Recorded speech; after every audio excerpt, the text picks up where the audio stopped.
Welcome to the Human Design Profiles, an entrepreneurship podcast. I'm your host, Chantel, a 1-3 manifesting generator, small business strategist, workshop facilitator, and the author of the Aligned Action series of workbooks for solo entrepreneurs. Thanks for joining us on this podcast, which is an active learning experiment on how we experience entrepreneurship as individuals, while we're also satisfying our desire to know ourselves better. Each episode is a profile of a human design enthusiast / business owner who's here to share how their personal profile lines have influenced their business journey. Today I'm connecting with Sierra Henley Ashburn, Operations Strategist and the passionate founder of Amplified Innovation. Her and her team specialize in partnering with service-based, mission-driven women founders and their teams, guiding them back to shore to thrive in their zones of genius. They help businesses grow through strategic planning, operations development, and administrative execution, with a look into your human design to intertwine the essence of you and your business so they can co-create an aligned flow to help you go from clarity to scalability. Have a listen while today's guest, Sierra, a 5-2, shares her story while you read between the lines. So Sierra, do you resonate with the term hermit with the 2-line on your unconscious side, or is that something that is quieter because it is on the unconscious side? I definitely resonate with it.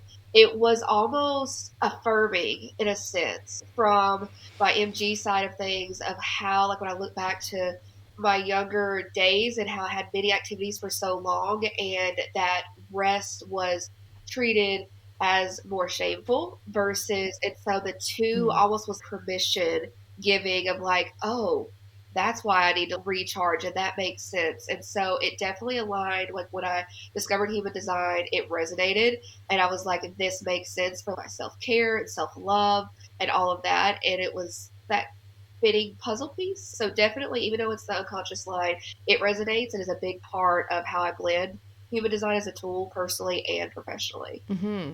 Hermiting can be kind of an everyday thing, but also a seasonal thing. So have you found that there's seasons of hermiting in your life and in your business, or is it more just like a tendency kind of day by I day think or it's week by mixed. week? So I think this is the 5-2 and how it polarizes and everything. It's like, how do I figure out a flow and blend to honor both? Like with my 5 of fixing problems and problem solving and helping and being of service, because that's something that's always lit me up well before I knew of human design at all. I was like, that makes sense. But the 2 on the other side, like, yes, I do need focus time, right? Where I go deep. When I'm working with clients, there's a big piece of that I do internally, like with myself, and then come back to it. And that's with the Mm-hmm. team, and that's with clients. In business, it shows up with my mornings. And I do better if it's not interrupted, like if it's very much hectic in that sense. And then for me, ideally, is having a weekly day. So these are really reserved of where those are blocked off. My kiddos know, my husband knows, like my notifications are completely off. It's like, how do I honor that and keep that as a set day? Because it was about the consistency of it, right? Even if it was crazy because I couldn't control the other factors, and like easing into the unpredictability of what the week may have had, that Sunday was like there as like to catch me. But as I wrapped up a week and as I started a new week, that's always, so that's been really great. But Mm-hmm. yes, seasonal. I would say currently I'm in that hermiting season. Like it happened to align with winter this time, and when it's a little bit colder, it doesn't always align that way.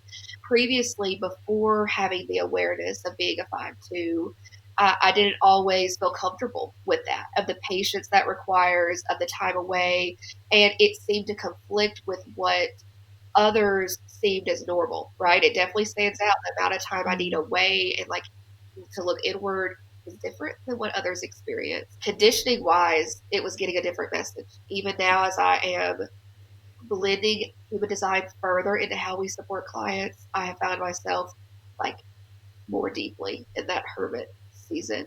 So sometimes it's daily, sometimes it's weekly, and sometimes it's a longer, like little niche time. Yeah.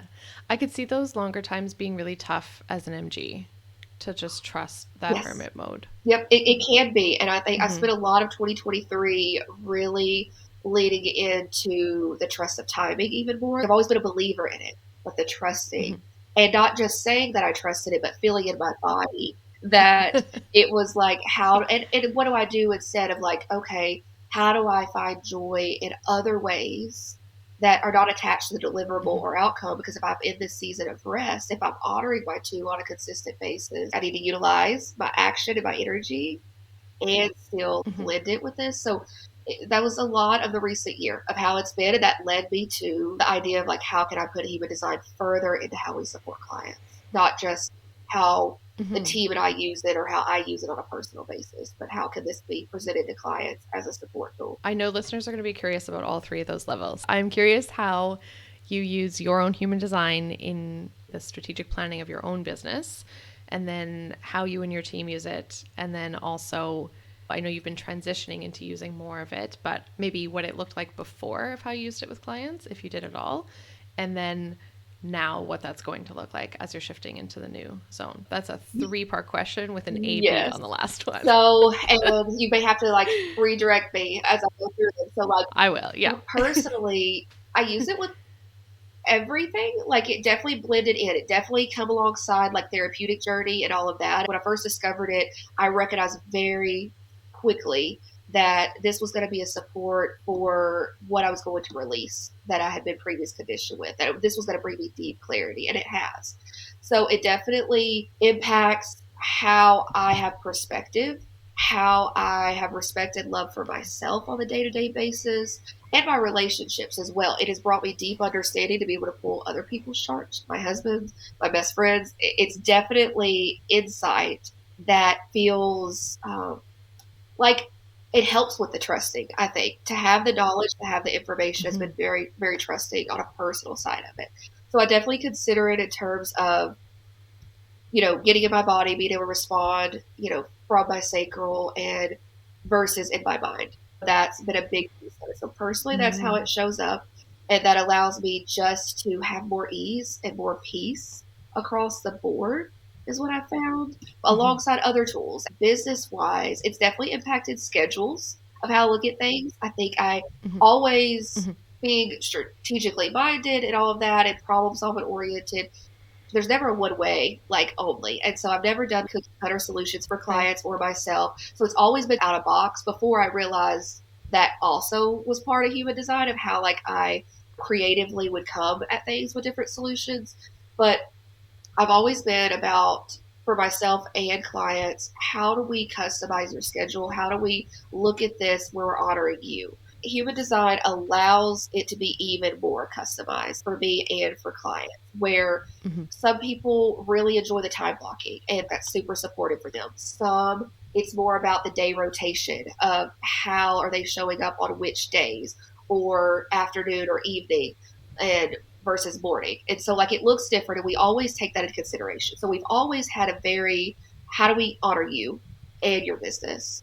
And human design is just going to help us do Mm-hmm. that further. And for me, scheduling was a big piece of that. I thought for so long everything had to be structured, right? It needed its time and it needed its place. Human design has taught me that's not always the case, that there's a piece of ease with this that is part of being present and honoring it from that Mm-hmm. side that actually allows the flow to develop in a way that honors and feels good on a consistent basis. That structure alone Mm-hmm.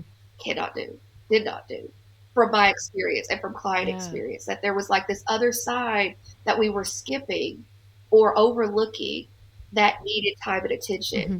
right? Of like, yes, I have things in my mind and planned. I was always a deep, deep planner, but I'm like, I don't think that serves me. Like it's almost I stay more in flow if I allow spaciousness for life. Mm-hmm. The good, the unexpected, whatever that may be. I homeschool 5 kiddos at home. It's busy all the time in addition to business. And so like that was like how do I keep their lives and honor being present for them and being present for the business? And I found that sweet spot in allowing like human design being a consideration of the scheduling. So that's been a big piece. And I think that impacts foundationally when I deep dive into internal stuff for business, when I'm focusing on client work, all of that kind of like plays in. I have so many follow up questions. I don't even know where to go next. I agree that there is this push and pull between spontaneity and planning, where a lot of us, especially around our age, have grown up in that conditioning of you need to be disciplined and you need to put in consistent work. We have all of these ideas of how things are supposed to be, how we should be spending our time. But then there's also, especially with people who are more into that holistic side of things, believers of human design, or astrology or anything like that, where there's this quieter calling for, like you said, spaciousness, ease, more spontaneity, more flexibility. And we want to be able to, especially as generators or manifesting generators, we want to be able to respond in the moment if something comes up that is feeling like it's going to be satisfying, right? I think that it's both a generational thing, how we grew up around work, and then also a human design thing of how we maybe meld the desires of our mind versus the desires of our body. Yes. You know? I think so too. And I definitely agree the generational plays into that. And for me, of how I parent, it was like, how do I leave a different legacy? How do I do this different? When I started Amplified, it was also the same thing. How do I do this different, right? How do I do this in a way that we can help others, solve big problems, be of support without self-sacrifice? And that was before I knew human design. It wasn't until later human design was introduced that I was introduced to it. But it was always that notion of how do we do this without causing harm? And a piece of that, I think human design has allowed me to further practice it as a leader and example, both to my team, to my kiddos, like all of that in action, right? Not just theoretically, how are we taking what we know and doing better with what we have? And so, yes, I do think the generational plays into all of that and like that holistic of how do we blend this? And there's this intertwine between personal and business and impact and the good we do in the world and how we are collectively here to do it different. Mm-hmm. I couldn't agree more. One of the things you mentioned sparked something. I met with a friend yesterday who's a 2-5. And so I have two different 2 experiences 2 days in a row. And something struck me both times. You both said a deep dive or something like that. And I would associate that more with a line 1 quality than a line 2. However, I think it's all in how you define that hermit mode. I think possibly you and the friend I was meeting with yesterday, part of the definition of hermit mode for you is that freedom to deep dive into something or get clarity or get more specific. I do, yes, I rest, right? Like, yes, but I think it may be the MG that shows up in me, like, even while I'm filling up my cup brings me rest and solitude and peace. That even if there's a piece of doing, like, I'm getting curious, I'm asking questions, I'm journaling, I am taking in different types of information, right? Like, I'm exposing myself to the other parts that light me up, almost like there's the 2 of like, or knowing there's not a piece to really work on with that. But I think there's a discovery piece of like, how do I get to the clearest part of that? I think it's also the 5, that ensuring that I'm not using the 2 line in my hermiting as an escape from what shows up in the 5, that I'm still like, okay, how am I utilizing the time in a way that feels good? Because like, yes, rest, the no doing is a piece of that. And for me, getting more information, that does like feel part of my spirit that prepares me for when I come out of the hermiting. So I think I utilize both, but I definitely see it's very different than when I'm in my action of my MG side of things. It's at my own pace. Like you said, it's the freedom to explore. It's like open, and it allows me to come more in tune and further into alignment. And I think there's a piece of it when all of my attention, all of my energy is there. And it's the same concept of, I really don't like to be interrupted on that side of it, of like, boom. And it's got to be protected and honored. And it's like that boundary piece of it. Right. Yeah. It's almost like the hermit part is, I want to be alone with my thoughts, not necessarily just, I want to be alone to rest and recover from being with others. As I record these, I'm really enjoying expanding the language or the terminology around each of the lines, because I think just the simplification of it and maybe just a narrowing of terms happens where you think, okay, well, hermit means this one thing. But in speaking to people who have the 2 line on the conscious side and the unconscious side, I love how their collective understanding, myself, guests, listeners, is evolving. Yes to the language. I think when I first tapped into human design, the titles around things did seem oversimplified. So I agree with you. I'm always very interested for all of us that are integrating human design, utilizing it or presenting the knowledge and information. What is the language everyone's using? I'm very interested in that too. So that resonates with me because there is more. It's like deeper than that. There's another angle. There's another representation of all of our lines. And it's like, how do we describe that and find the language and name it so that it's even more supportive? Absolutely. We've talked a lot about line 2, so this is a good segue into line 5.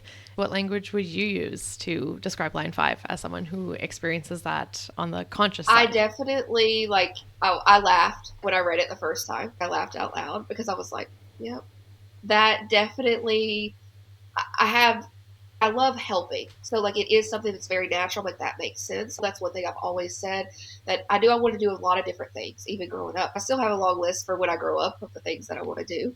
I wanted to help others, whatever that was. I was going to help others do whatever that was. So that was a big piece of it. And so that resonates and that brings me joy. It does bring me joy to have the ability to problem solve, to have the insight. And I'm grateful for that skill. I found joy through the connections I've built to be able to help others and create impact and ripple effect. I think in most cases it's very appreciated. It's very supported. I think that comes back to the timing, right? Are people ready for the solutions and answers?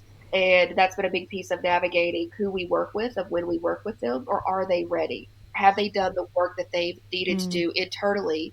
Because there are some pieces of how we do things from a holistic perspective that it is going to step clients away from maybe how they've been conditioned, right? How they've learned before they own their own business of we're going to step away from some of that. We're going to honor you and support you and respect your desires and your vision and what feels good for you. But there are going to be some solutions that are going to look different and feel different in the integration piece. So a big piece of who we work with and when we work with them is based around their readiness. They're in that space personally to grow into it. And so I'm grateful for the connections. I'm also grateful for the clarity that I've found of what is not mine to solve. Setting clear boundaries around that. In younger years, I can see how I did not have that clarity, how the problem solving component and the being of service to others led me to burnout in different seasons of life. Even if I didn't have the language to call it that at the time, I've been able to navigate through where there's far more clarity as to what is mine and be very clear. I'm also very clear with clients in terms of there's things that do not light me up and there's things I cannot help you with, but I can find you someone who can. There's still a solution side of that, right? It's let's delegate, let's release, let's outsource, let's find the helper for you. I'm confident from my solution mindset that we are going to find a helper for you. Yeah, that's some 5-line wisdom right there. Yes. For sure. When I'm in spaces that there are assumptions about those of us with 5 lines that it's been projected upon us of we're supposed to, that the generational supposed to, but also just relationship dynamics and they identify the problem solvers. So it automatically comes with the assumption of, oh, they can do this. And in a lot of ways, in different parts of my life, I have done a lot of those things, but that was prior to the clarity that does exist. That can happen very easily, depending upon really where that other person is with their own alignment and where they are in their journey of the expectation. Being ready to work with us is a piece of it that you are also very clear and respectful to what our role is and then what your finance person's role is. And trusting that side of it. If they're not ready, I've identified it in the 5-line side of it of where it can be projected that we're supposed to do more, we're supposed to do it differently, or it's supposed to look or feel a certain way, even if we were clear across the board. But it's how do we match up with other people's energy? How do we match up time-wise of where they are in their journey? Yeah, it sounds like a bit of a challenge that could be interesting. It can be, and it's the trust, and sometimes you don't know. You figure it out and you have to lean in, and then you solve from that standpoint, finding an alternate version of support or anything like that. But I think it allows me to be in the service industry this way because I have the understanding and the clarity for it and the awareness that it is going to happen. It can happen, and how do we proactively support that, and then how do we respond to it if and when it does? When you work with clients Do you typically work with clients who are already familiar with their human design, or is it sometimes something that is brand new to them? Those that I have worked with directly or indirectly with human design, they've had some exposure to it. They've been open to a degree to some pieces of it. I do think that primarily when the new offering comes out that's blended between our strategy session and human design, it is probably going to be more so for those who have at least an awareness of it. Like they know what human design is, but they may be at different levels of their journey. It may be very fresh for them, is what I see for clients on that this is going to be a supportive offering for. But they may also be further along where it's like, okay, I've done it personally. How can you help me do it on the business side? How do we blend the action with the consideration of human design? And so, what about with teams that you're working with? Obviously, there's lots of different charts at play. Is there part of your new offering that tackles the dynamics of that? I I'm appreciate curious. that. So the new offer as it stands, human design will first be integrated with the founder or CEO through their one-on-one strategy sessions. That's going to be our starting point. If they continue on with services from the operations like integration piece of where we're like alongside your team on a daily basis, that's where it's going to come up on the team. And that is something that I am holding space for my sacral to respond to, like as we get to that point. Depending upon how that's going to look and how that's going to feel. I'm trusting that is going to align exactly how it needs to be based upon who selects those services, who has an expansive team that it's applicable to. But I envision a component where we are looking into charts for everyone, right? We are considering that the same way I've kind of done with my team. Who likes what? Who does this resonate with? Who's going to be best for, front facing or back end pieces and things like that in terms of delegation and like right people, right seats concept. For those who don't know about human design, if they want the offering as is, it'll still be available with the Justice strategy. But if they're curious, the hope is to integrate human design as a tool, just like we would with Strengths Finder, Enneagram, things like that, right? I think there'll be a blend of both, but teams, how that offering is going to look, I do see it definitely rippling into how teams are communicating, how teams are supporting each other on projects, things like that. I'm always a believer of the collaborations where the magic happens. So I do believe that there's going to be a piece of when I'm doing these sessions that ideas collectively and the needs expressed and the desires and the requests from those sessions are very much going to detail how does human design show up for ongoing support. That's fascinating. Since you've got the 5 line with the whole problem solving bit, I think that there's a lack of understanding in the solo entrepreneur community on what operations even is, what strategic planning is, what operations development is, and those are both in your bio. So can we borrow your 5 line for a bit? Can you explain what that looks like? As founders, we all start out and you do all the things. You do what you got to do to get business off the ground and get it in flow. And you're motivated. So it looks different for you to have the energy level initially, right? To do all of those things, wear all of those hats. Then there comes a season where how does your business sustain and how do you scale and how do you get back to having both the lifestyle that you want as well as the vision for your business. And it may be that you intend on scaling for a team. It may be that you don't, right? But you know that for this to sustain in a way that fills you up, right? Because there's only so long we can go of wearing all the hats, doing all the things. We all have our zone of genius. And that is something where we come in and we help you start taking some of those hats off because you've been doing all the moving parts, handling all of that, juggling the balls in the air. Let's take some of that away. Let's release it. Let's build a trusting relationship where someone who that is their jam. It lights them up. It excites them. Let's talk through the pieces of what do you dread doing? What has taken you hours longer than it could or should? And what has taken you away from the vision? What is draining you? It just doesn't feel good. And we're going to start with those things. And that's going to create spaciousness in your life, in your business, for you to have clarity for new ideas, new offerings, if you want to build a team, other businesses, your personal travel to breathe, all of those things that are very, very important. So our first goal is to create the spaciousness. And so operations for us means starting with you as a person and seeing all of you and figuring out what it is you need getting that initial delegation off and strategically doing that in a way that you feel comfortable and confident. The way our team handles it is we don't just become an extension of your business, we become a part of who you are and everything that you're doing. We become a part of your business. It is just as important to us, and everything you're doing, your mission becomes our mission. It's very, very personal for us, and we want the very, very best for you and want you to feel supported and grounded as you make next steps. But something that happens with doing all the things is we run on autopilot, meaning you could ask any founder, oh, how many steps does that take? And they're like, 3 steps. It's just 3 steps. Really, there's 5 baby steps between each of those 3 steps.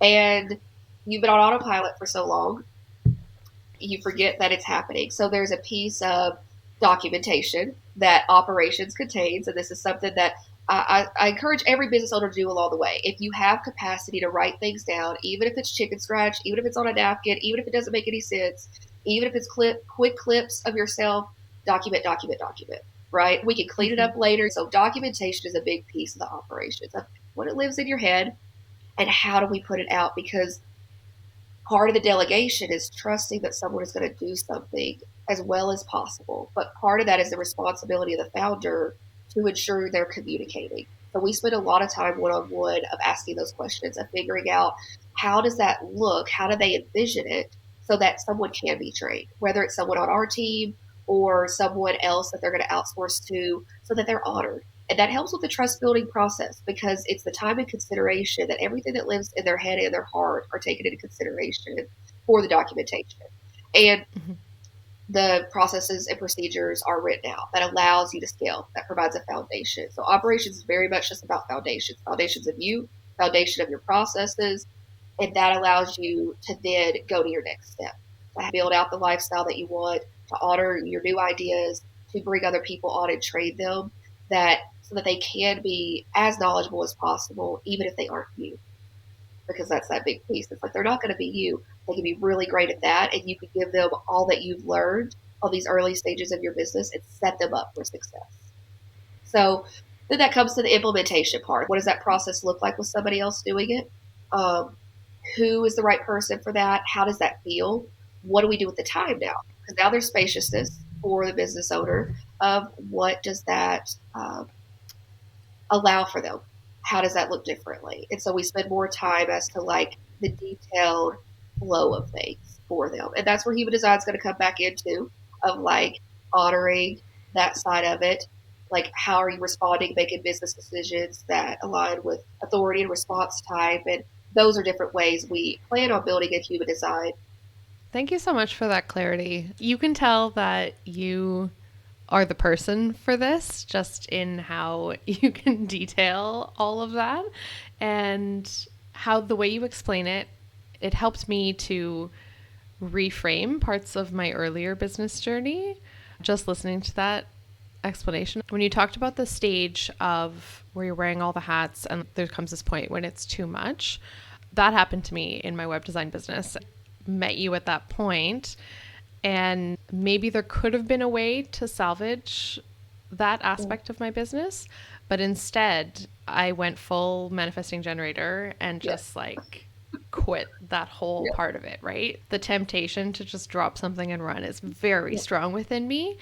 But if I had had someone who could have helped me delegate, keep little pieces of it maybe, but take other pieces off, that would have been a huge help to me. I didn't have that. And instead I burned it all down. And I did try to set something up with a brand partner to retain some of those leads that did keep coming in.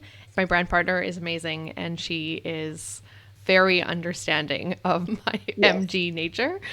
And still, it's been really hard to set that up on my own.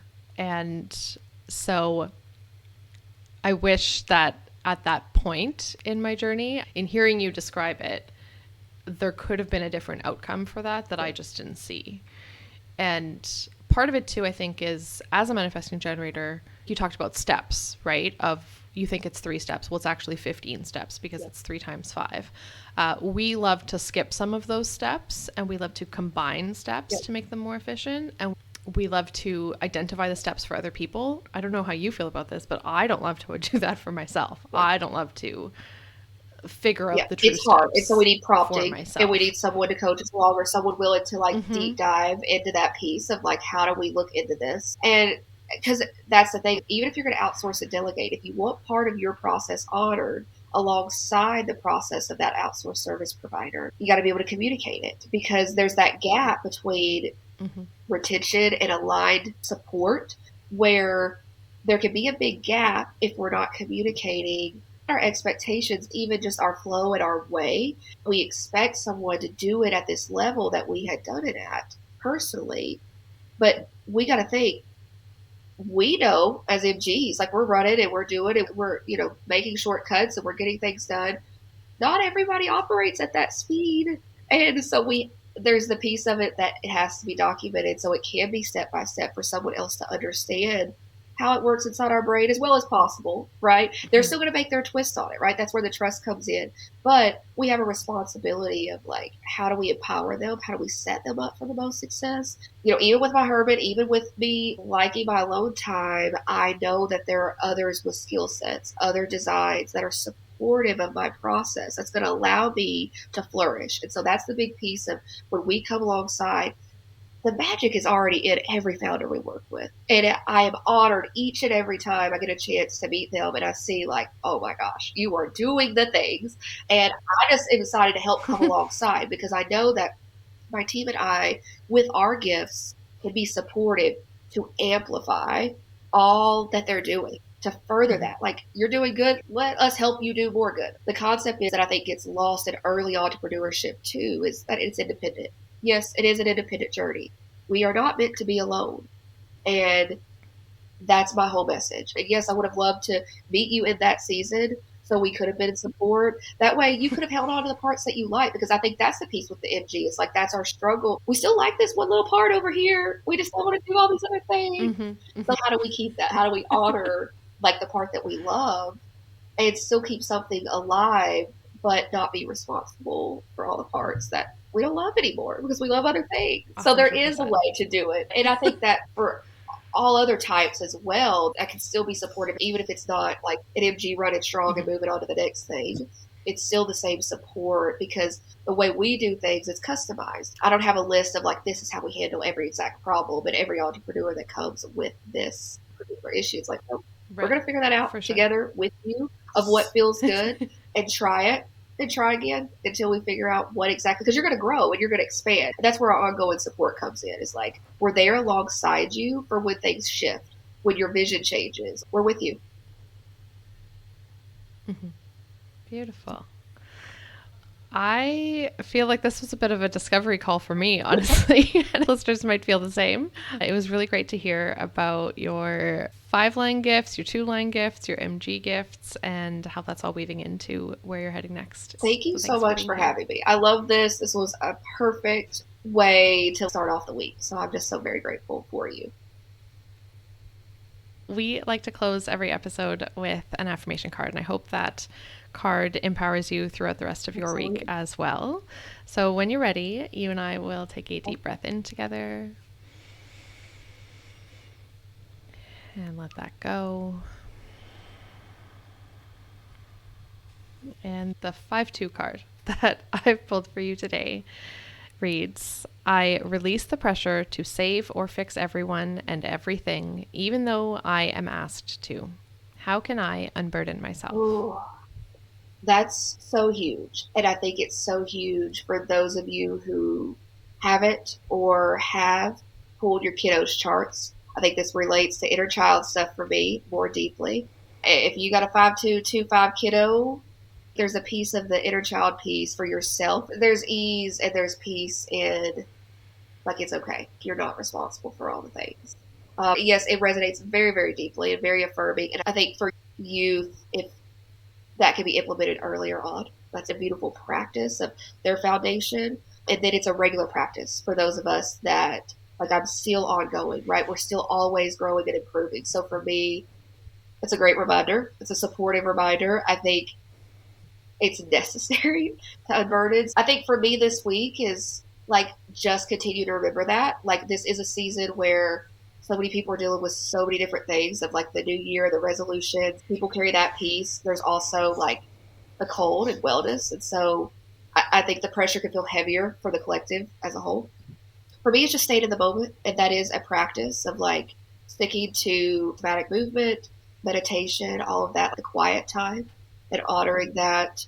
Because I think the further we are in the present and in our own bodies, the easier it is for us to remember where we're grounded at and not allow outside pressure and expectations and assumptions to hold weight in terms of our direction. It lets us move at our own pace, even if that's slower or if it's faster this week, that it's ours, not that of others. So I think, yes, I will take from that of just honoring self, honoring present, and I hope others can do the same. It's a beautiful card for sure. Yeah. And where can folks find you if they want in So touch? our website is amplifiedinnovation.co. I'm also on LinkedIn and I'm on Instagram. Facebook, Instagram is going to be the easiest. There is access to my Calendly link for, discovery calls. If you're feeling like you're ready to release and you're ready to step into your power, I'd love to hear more about you and figure out if we can be of support in some type of partnership or collaboration.